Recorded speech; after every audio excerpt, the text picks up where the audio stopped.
Before you watch this video, be sure to check out part 1. We'll link that in the description below.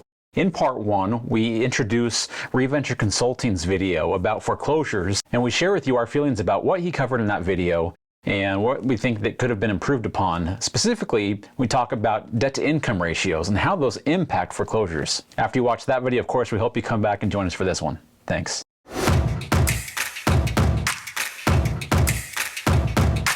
And as we all know, the less money that a borrower puts down to buy the house, the more likely they are to default. And I think some of this data might be a little shocking to you all because we're... At face value, what he said makes sense until you dig a little bit deeper. If you're putting down less money, you would think, oh, that must mean they have less money to put down, they make less money. Now, their mortgage payment is going to be higher because they put less money down and they make less money, so a higher mortgage payment making less money makes it more risky. However, he's not mentioning the important metric, what is a person's debt-to-income ratio, because that's what matters. Yeah, he never mentions that. At all. Also, the market value of a home makes all the difference in the world. Oh, yeah. Until really the downturn from 2008 through 12, we really had never experienced a big downturn in pricing. Foreclosures did go through the roof, though, because people were walking away in 2008, 9, and 10, 11 from their homes because they couldn't afford them. Their debt-to-income ratios could have been 180% for all we know. Most of the house buying that was going on was speculation. So these were second, third, fourth, fifth homes, okay?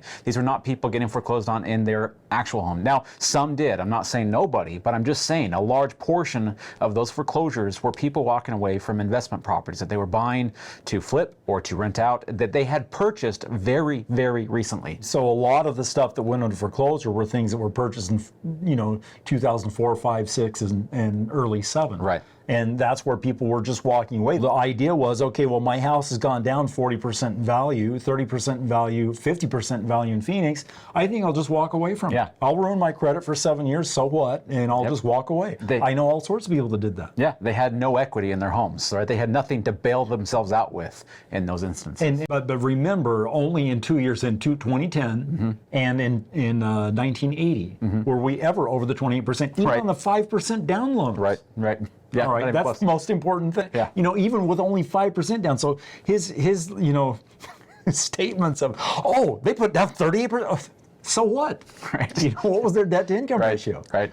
Sold a narrative by the mainstream financial media, by people in real estate, that all of the loans in the housing market are good loans. Like, I see so many people say that today. They say, oh, it was just the mid-2000s subprime bubble where we had bad loans. We fixed all that. We have good loans today. And folks, that is not true at all. What's shocking? Seriously? We're not saying that all loans are good today. We're saying they're better than they were in the early 2000s, and I'll base it on a few things.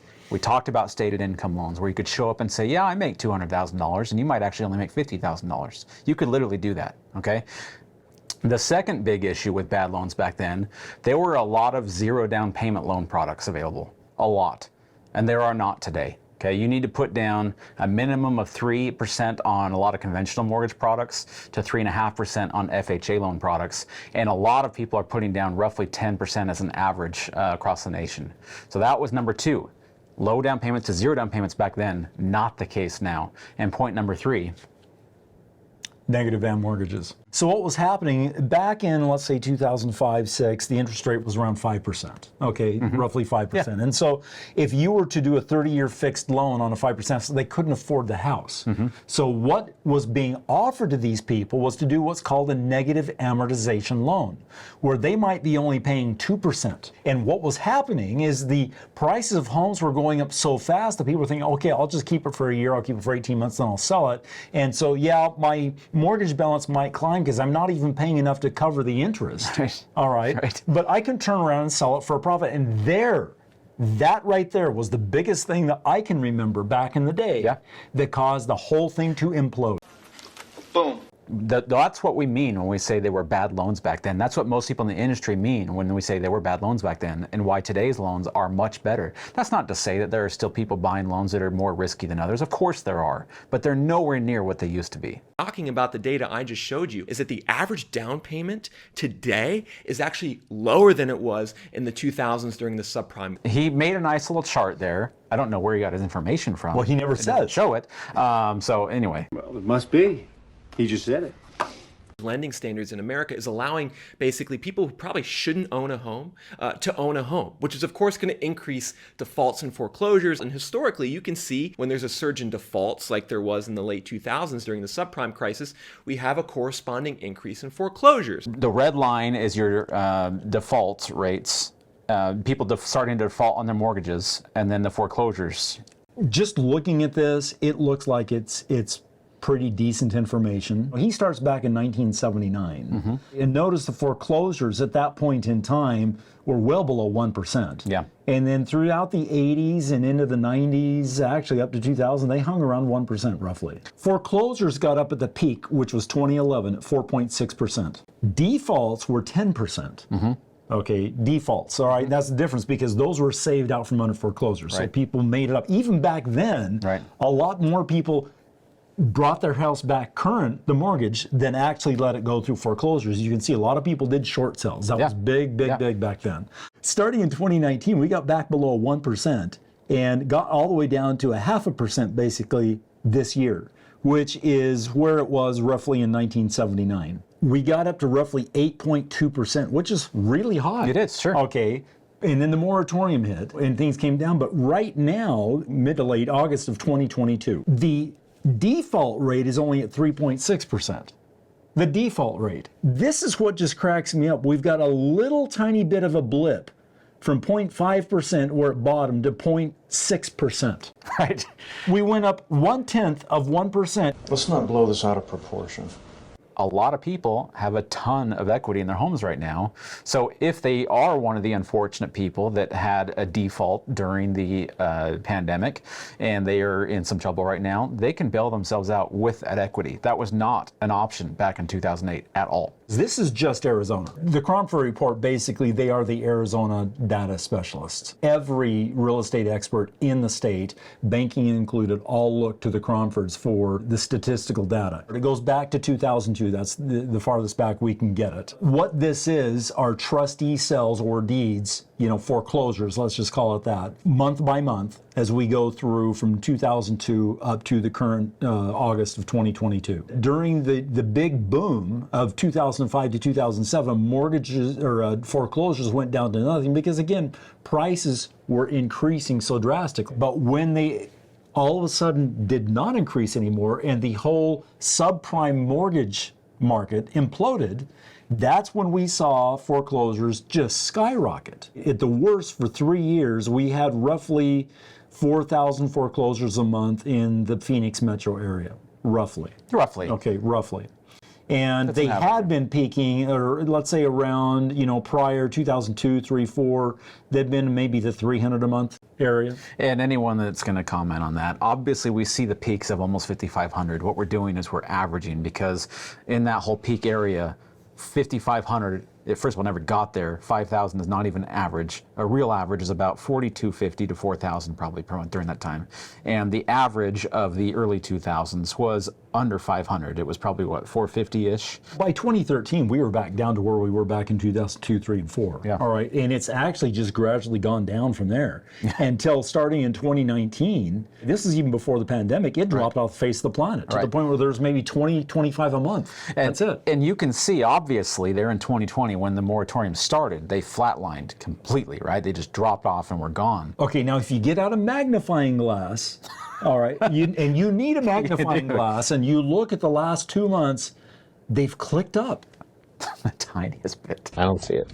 This is only Arizona data. There are going to be other parts of the country that are going to have a bigger uptick than this. But even those upticks are so small. They're well below. If you were to take an average from that other guy's chart, which he started in 79, let's just go back to it for a second real quick. Look at the curve from 79 to 2005. So obviously 2001, 2005 is a little bit higher than you had in the early 80s, but not drastically so. And obviously from 2015 to 2019, we were at about those same levels as the early 70s. The more important point there is the dot-com bubble broke. Yes, the dot-com bubble just crashed and people's investments were halved overnight. And in some cases went down far more than half, all right, overnight. And we did see a spike in foreclosures at that point in time that then came back down again. But even on his own chart, the blip on foreclosures is nothing. tiny. And it's, when we look back to, I was graduating high school when that dot-com bubble broke, and I do remember everyone talking about losing, tens of thousands, hundreds of thousands in the stock market at that time. I don't remember anything about the housing market crashing as a result of that. No, not at all. Prices were actually still steadily climbing. I mean, I'm not saying certain people might have lost their jobs, sure. and they might. I mean, but that that happens in any recession. The reason I bring that up, we see on his chart, there was an increase in foreclosures at that time and the market didn't crash. Now, right now, we are experiencing a bit of a housing crash for sure, and we've still got a little bit room to go down. Even if our foreclosures do go up higher than what it shows now, which they probably will a little bit to get back to normal levels, I don't think that this is a reason to say we're going to have this devastating. Let's all settle down and try to be reasonable. Okay, but here's the other thing, Scott. This whole issue, this housing issue, this recession is the federal government trying to tip us into recession on purpose to tame inflation. Right. And you can bet that if it goes too far, the Fed will absolutely go back the other way again. Yes. And right now, remember that there are plenty of people out there that want to buy but can't because they can't qualify because interest rates are too high. In fairness, now I think we've covered pretty much everything he's going to cover. At the end of this video, he does say, to give him some credit, that it's not going to be what it was in 2008. He does acknowledge that point. This foreclosure spike is not going to be 2008, not even close. And we are seeing right now data, which we will bring to you as it comes more apparent. I do feel like we're going to go down a bit more over the course of this month, but the worst is behind us. I think we're going to start to go down at a much slower rate. So I think it would be this way for you guys. We were going down like this. I think we're going to start to level out and continue to go down and reach a bottom here by the end of the year. It wouldn't surprise me over the next 9 months that we put a bottom in. Yeah, sure. Yeah, and I, right now the slope is drastically decreasing. And anyway, we'll bring you other metrics that will back that up. But yeah. That's all I have to say about that.